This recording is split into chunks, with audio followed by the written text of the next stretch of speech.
আপনারা ইতিমধ্যে দেখেছেন অনিয়ম দুর্নীতির বিরুদ্ধে সরকারের অবস্থান অত্যন্ত কঠোর। শেখ হাসিনা সরকার স্বপ্রণোদিত হয়ে দুর্নীতি উদ্ঘাটন করে এবং আইনগত ব্যবস্থা গ্রহণ করে আসছে।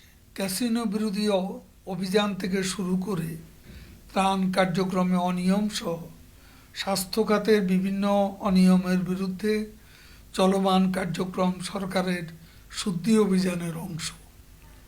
অন্যান্য খাত বিশেষ করে যেখানে অনিয়ম দুর্নীতি সেখানেই কঠোর অবস্থানে সরকার।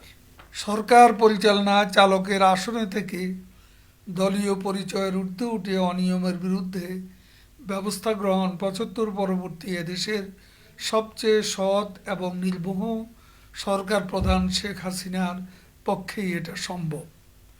তিনি প্রমাণ করেছেন যারা আজ দুর্নীতি নিয়ে গণমাধ্যমে দুকথা বলে আবার খোলসের আড়ালে মুখ লুকান, তাদের নিজেদের আয়নায় মুখ দেখতে বলি। সরকারের থেকে তখন দুর্নীতি, সাম্প্রদায়িকতা আর অনিয়মকে তারা প্রাতিষ্ঠানিক স্বীকৃতি দিয়েছিল। বঙ্গবন্ধুর খুনিদের যারা আশ্রয় প্রশ্রয় এবং পুনর্বাসিত করেছিল তাদের মুখে অনিয়ম নিয়ে কথা বলা শোভা পায় না। আমরা এখন জনগণকে বাঁচানোর লক্ষ্যে সর্বাত্মক কাজ করে যাচ্ছি। ইতিমধ্যে সকল রাজনৈতিক কর্মসূচি বাদ দিয়ে ক্ষেত্র বিশেষে সীমিত করে জনগণের দুর্দশা কমানো, সংক্রমণ রোধ এবং জীবিকা নিরাপত্তা বিধানকে রাজনীতি হিসাবে বেছে নিয়েছি।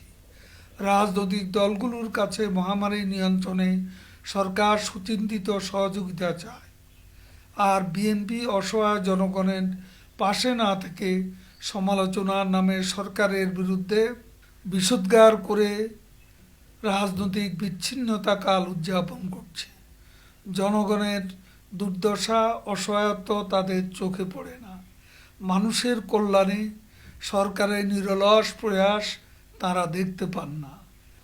সার্কাসের হাতির মতো নেতিবাচকতার বৃত্তে ঘুরপাক খাওয়া আর চিরাচরিত মিথ্যাচারকে রাজনৈতিক কৌশল হিসেবে নিয়েছে বিএনপি। জনগণ এমন মিথ্যাচারে এখন বিভ্রান্ত হয় না। বিএনপির মরচে ধরা এসব কৌশল আজ অপকৌশলে রূপ নিয়ে বুমেরাং হচ্ছে। দেশের মানুষ এখন দোষারোপের রাজনীতি পছন্দ করে না। বিএনপি এমন মিথ্যাচার করে বারবার যার জবাব না দিয়েও পারা যায় না। বাস্তবিক অর্থে এ সময়ে জনগণ এমন দোষারোপ পছন্দ করেন না। এখন রাজনীতি হতে হবে মানুষকে বাঁচানো, বৈশ্বিক সংকট, করোনা প্রতিরোধ করা। বিএনপি বলছে সরকার নাকি তাদের ধ্বংস করতে চায়। আমরা বলতে চাই বিএনপিকে ধ্বংস করার জন্য তারা নিজেরাই যথেষ্ট। তাদের দুর্নীতিগ্রস্ত নেতৃত্ব, তাদের মিথ্যাচার আর নেতিবাচক রাজনীতি বিএনপিকে জনগণের কাছে ক্রমেই অপ্রাসঙ্গিক করে তুলছে। কথায় কথায় মির্জা ফখরুল সাহেব মন্ত্রীদের পদত্যাগ দাবি করেন, কিন্তু আন্দোলন ও নির্বাচনে বারবারে ব্যর্থতার জন্য বিএনপির টপ টু বটম নেতৃত্বকেই পদত্যাগ করা উচিত। সকল অনিয়মের সাথে নাকি আওয়ামী লীগ নেতাকর্মীরা জড়িত। মির্জা ফখরুল সাহেবকে বলতে চাই, শেখ হাসিনা দলীয় পরিচয়ের ঊর্ধ্বে উঠে যেভাবে দুর্নীতি অনিয়মের বিরুদ্ধে ভূমিকা রাখছেন, আপনাদের সময়কালে এমন একটি নজির দেখাতে পারবেন? আমি আরও বলতে চাই, সম্প্রতি ত্রাণ কার্যক্রমে অনিয়মের অভিযোগে যে সকল জনপ্রতিনিধির বিরুদ্ধে শেখ হাসিনা সরকার ব্যবস্থা নিয়েছে সেখানে তো বিএনপি সমর্থিত প্রতিনিধিও রয়েছে। আপনারা তো দলীয় কোনো ব্যবস্থা তাদের বিরুদ্ধে নেননি, সে কথা কি ভুলে গেলেন? শুধু সমালোচনার জন্য সমালোচনা, যে অপসংস্কৃতি চর্চা বিএনপি করছে তা থেকে বেরিয়ে আসুন। বাংলাদেশ আওয়ামী লীগ নেতা কর্মীরা করোনায় অসহায় ও কর্মহীন মানুষের পাশে থেকে দলীয়ভাবে যা করেছে তা ইতিহাসে বিরল। মানবিকতার এমন নজির ৭৫ পরবর্তীকালে এদেশে আর দেখা যায়নি। দুর্বৃত্তদের কোনো দল নেই, তাদের নেই দলীয় পরিচয়। যারা অপরাধী, অপরাধীর অপরাধকেই অপরাধ হিসাবে বিবেচনা করে শেখ হাসিনা সরকার।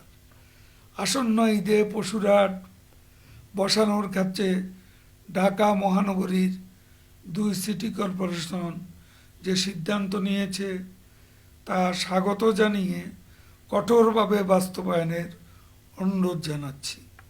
পাশাপাশি দেশব্যাপী পশুরহাটের অনুমতি প্রদানের ক্ষেত্রে বিদ্যমান বাস্তবতা ও করোনার সংক্রমণ রোধ প্রাধান্য দেওয়ার আহ্বান জানাচ্ছি সংশ্লিষ্ট সকলকে। আমি এখানে 2 সিটি কর্পোরেশনের যে স্লটার হাউস আছে, পশু কোরবানিতে স্লটার হাউসগুলোর ব্যবহারের ব্যাপারে তাদের বিবেচনা অনুরোধ করছি।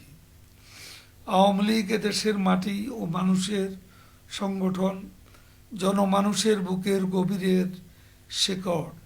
এদেশের প্রতিটি অর্জন আওয়ামী লীগের হাত ধরে এসেছে আওয়ামী লীগের নেতৃত্বে। এ দলে এসে দলের নাম ভাঙিয়ে অনিয়মে রাষ্ট্র নিয়ে ভাগ্য বদলাতে আওয়ামী লীগ কখনো কাউকে সুযোগ দেয়নি। কারণ সরকারি দলে সবসময় কিছু আগোছা পরগাছা ঢুকে পড়ে, কিন্তু সরকার এই ব্যাপারে অত্যন্ত সচেতন। যারাই দলের নাম ভাঙিয়ে অপকর্ম করে তাদের বিরুদ্ধে ব্যবস্থা নিতে সরকার মোটেও কার্পণ্য করে না। দলের দুঃসময়ের কর্মীদের পেছনে রেখে রোদে পড়া বৃষ্টিতে ভেজা আন্দোলন সংগ্রামে ঘাম জড়ানো নির্যাতিত নেতাকর্মীদের এ সংগঠনে আশ্রয়ী লোভী ও ষড়যন্ত্রকারীদের আর সুযোগ নেই। যারা দলের ভেতর বর্ণচোরা হয়ে দলের ভাবমূর্তি নষ্ট করবে, নিজের সহায় সম্পদ বৃদ্ধির চেষ্টা করবে অনিয়ম করে, তাদের আমি সতর্ক করে দিচ্ছি। এমন অপকর্ম আওয়ামী লীগ মেনে নেবে না। শেখ হাসিনা ও আওয়ামী লীগের অর্জন নস্যাৎ হতে দিতে পারি না আমরা।